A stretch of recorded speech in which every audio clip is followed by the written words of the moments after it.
हरे कृष्णा। श्रीमद् भागवत गीता यथारूप अध्याय 5 कर्म योग श्लोक संख्या 16।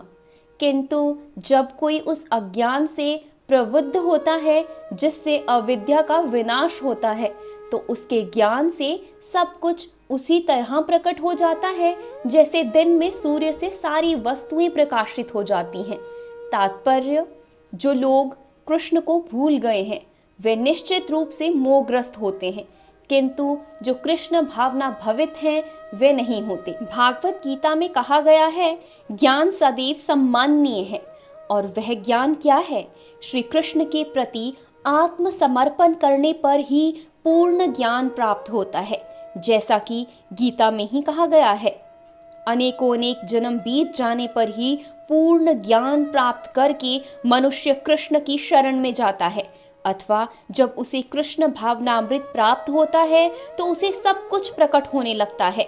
जिस प्रकार सूर्योदय होने पर सारी वस्तुएं दिखाई देने लगती हैं, जीव नाना प्रकार से मोहग्रस्त होता है। उदाहरणार्थ, जब वह अपने को ईश्वर मानने लगता है तो वह अविद्या के पाश में जा गिरता है।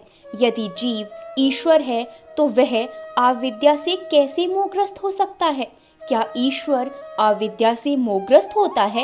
यदि ऐसा हो सकता है तो फिर अविद्या या शैतान ईश्वर से बड़ा है। वास्तविक ज्ञान उसी से प्राप्त हो सकता है जो पूर्णतः कृष्ण भावना भवित हो। अंतः ऐसे ही प्रामाणिक गुरु की खोज करनी होती है और उसी से सीखना होता है कि कृष्ण भावनामृत क्या है, क्योंकि कृष्ण भावनामृत से सारी अविद्या उसी प्रकार दूर हो जाती है जिस प्रकार सूर्य से अंधकार दूर हो जाता है। भले ही किसी व्यक्ति को इसका पूरा ज्ञान हो कि वह शरीर नहीं अपितु इससे परे है, तो भी हो सकता है वह आत्मा तथा परमात्मा में अंतर ना कर पाए। किंतु यदि वह पूर्ण प्रामाणिक कृष्ण भावना भवित गुरु की शरण ग्रहण करता है तो वह सब कुछ जान सकता है। ईश्वर के प्रतिनिधि से भेंट होने पर ही ईश्वर तथा ईश्वर के साथ अपने संबंध को सही जाना जा सकता है।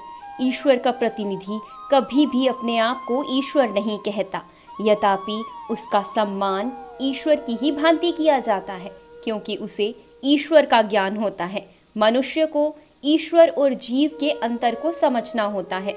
अतएव रात्रि के समय अंधकार में हमें प्रत्येक वस्तु एक सी दिखती है, किंतु दिन में सूर्य के उदय होने पर सारी वस्तुएं अपने अपने वास्तविक स्वरूप में दिखती हैं।